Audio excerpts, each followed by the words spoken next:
Dear student, today I am going to solve the narration of HX second year final examination 2021. Grammar section C, first number, change the form of narration in the following sentences.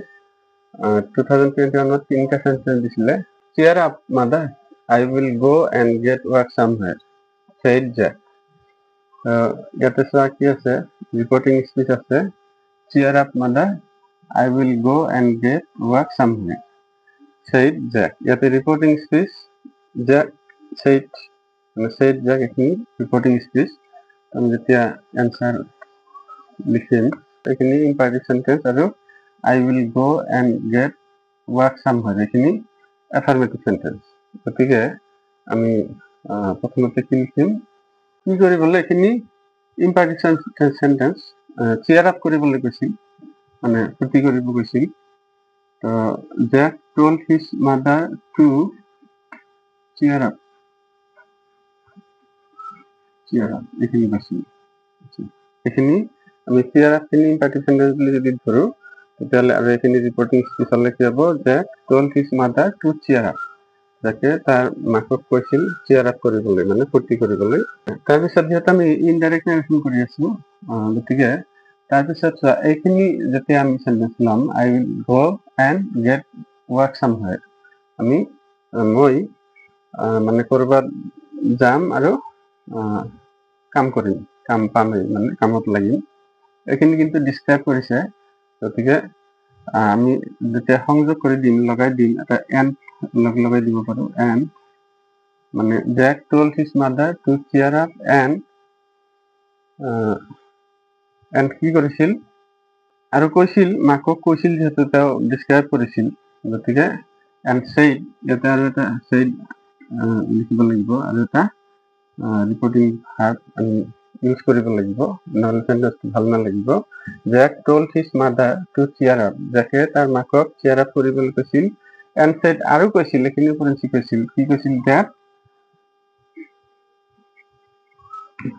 that এই I কোন আছিল, Jack নিজে কৈছিল মই বুলি। তেতিয়া আমি যেতিয়া কম হি বুলি কম, মানে হি মানে Jack, হি মানে এইটো কোন, হিটো Jack, হি ওইলটো কি উড হ'ব, হি উড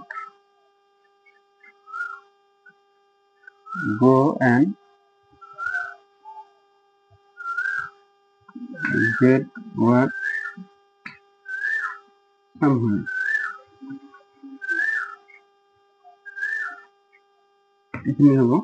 তো আমি এনসারটো কি পাম, যে Jack told his mother to cheer up and said that he মানে Jackের নিজে কৈছিল I বুলি, গতিকে he would go and get work somewhere, ঠিক আছে। তো এবার আমি বি নম্বর করি। B number, he said to me, comma inverted comma, what is your brother's name, why did he go to the harbor this morning? এটা আমি যেতিয়া answer লিখি,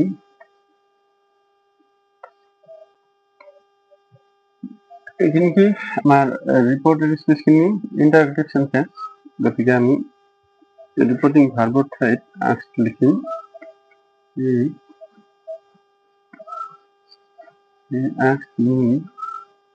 কমা ইনভাৰ্টেড কমা ঠাইত WH কুৱেশ্যন ৱাৰ্ডেৰে যদি কুৱেশ্যনটো আৰম্ভ হোৱা থাকে সেইবোৰে বহোৱা হয়। গতিকে হি আস্কড মি হোৱাট। এতিয়া নিয়ম আগতে মই কৈছিলো যে যেতিয়া আমি নেৰেশ্যন কৰো, ইনডাইৰেক্ট কৰা হয়, তেতিয়া আমি কি কৰা হয়, ৰিপৰ্টেড স্পীচখিনি যিখিনি আমাৰ কুৱেশ্যনটো আমি এফাৰ্মেটিভ ফৰ্মত মনে মনে চেঞ্জ কৰি ল'ব লগা হয়। হোৱাটটো ইয়াতে গুচি আহিল। এবার ইজ ইয়োর ব্রাদার্স নেম, এটু আমি যদি এফার্মেটিভ ফর্ম করো, ইয়োর ব্রাদার্স নেম ইজ, এনেকুৱা হ'ব, ইজটো এইফালে থাকে বুলি আমি মনে মনে ধৰিম। তাহলে ইয়োৰ ব্ৰাদাৰ কাৰ ব্ৰাদাৰ, তেওঁ মোক কৈছিল, ডাইৰেক্ট কৈছিল তোমাৰ ব্ৰাদাৰ। এবাৰ যেতিয়া মানে আনে ক'ব বা মই ক'ম, তেওঁ মোক কৈছিল মোৰ ব্ৰাদাৰৰ নাম কি, এনেকে ক'ম। যেহেতু মই কৈ আছো, এতিয়া কি হ'ব, হোৱাট মাই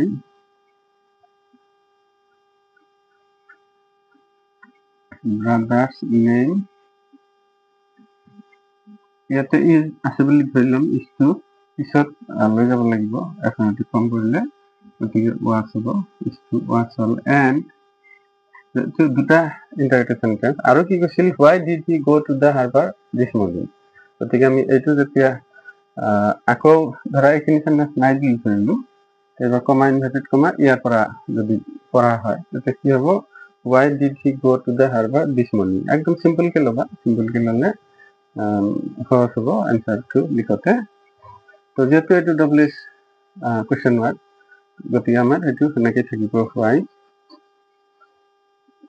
যদি আমি he said to me why did he go to the harbor this morning এনেকে যদি আমি চিন্তা কৰো, তেতিয়াহ'লে he asked me আছে এখানে নাই বুলি ধৰিম, ইয়াৰ পৰা যদি আকৌ স্টাৰ্ট কৰো why টো কমা ইনভার্টেড কমা ঠাইত why হ'ব। এতিয়া বাকিখিনি সেন্টেন্স আমি কি কৰিব লাগিব, এফাৰ্মেটিভ ফৰ্মত ল'ব লাগিব। কম মানে মোৰ ভাইজন why he, তো এইটো যদি আমি এফাৰ্মেটিভ ফৰ্ম কৰো কি হ'ব, he went হ'ব। went মানে এইটো simple past tense হয়, had gone to the harbor। this tense হয় that হয়, গতিকে আমি that লিখো, that morning। স্টার্ট হ'ব, তাহলে আমার অ্যান্সারটা হবে কি, he asked me what my brother's name was and why he had gone to the harbor that morning। একদম সিম্পল। এবার আমি নেক্সট আহো। সি নম্বর আছিল, mayor asked Pippa if he had killed the rats। Pippa replied that he had and requested Mayor that he might be allowed to have the bag of gold। এটা আমি answer করি,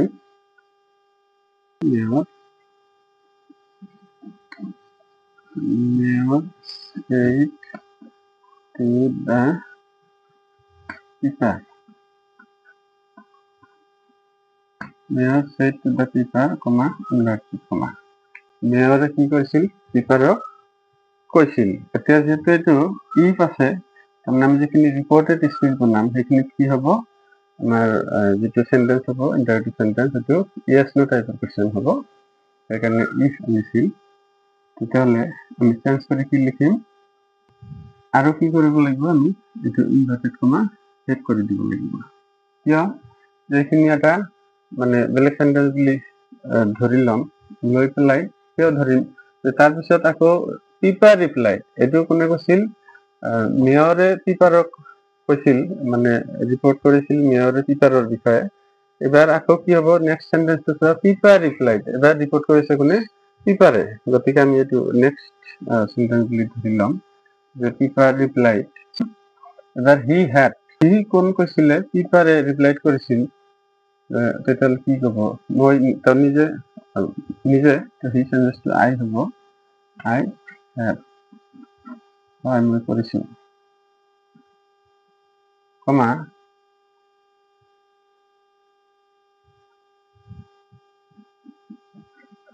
and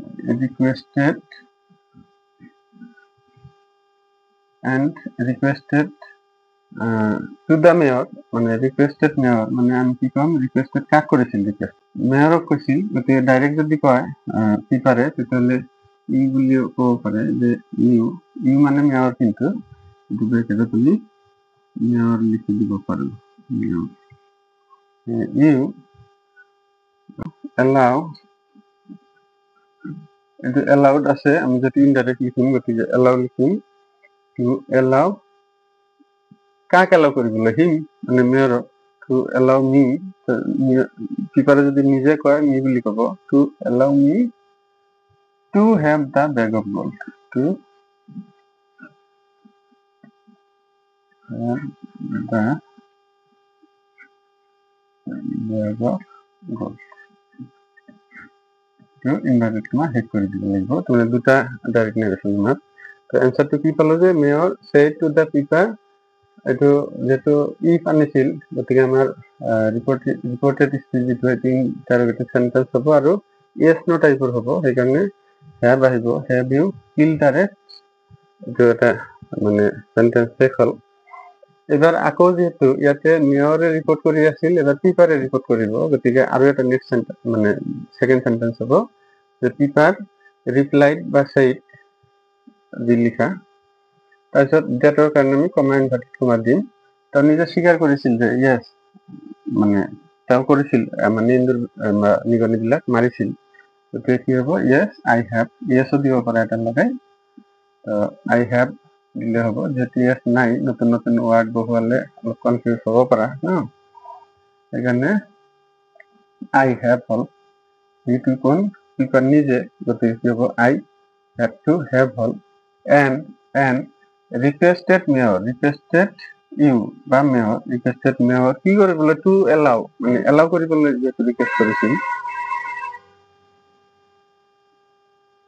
allow কৰিবলৈ request কৰিছিল, গতিকে আমি কি লিখিব লাগিব টু এলাউ, এলাউ কৰিবলৈ মি, মি মানে কোন পিপাৰ, পিপাৰ যদি নিজে কৈ আছে গতিকে মি বুলি ক'ব, টু এলাউ হিম কৰবাত আছিল না, হি মাইট বি এলাউড, গতিকে মানে তাক এলাউ কৰিব লাগে, গতিকে আমি কি লিখিম টু এলাউ হিম, বা ইয়াতে যিহেতু চেঞ্জ হ'ব মানে ডাইৰেক্ট নেৰেশ্যন মি হ'ব, মি কি কৰিবলৈ two have the bag of gut. তিনিটা কোৱেশ্চন দিছিলে 2021 চনত, সেইখিনি সলিউশ্যন। ধন্যবাদ।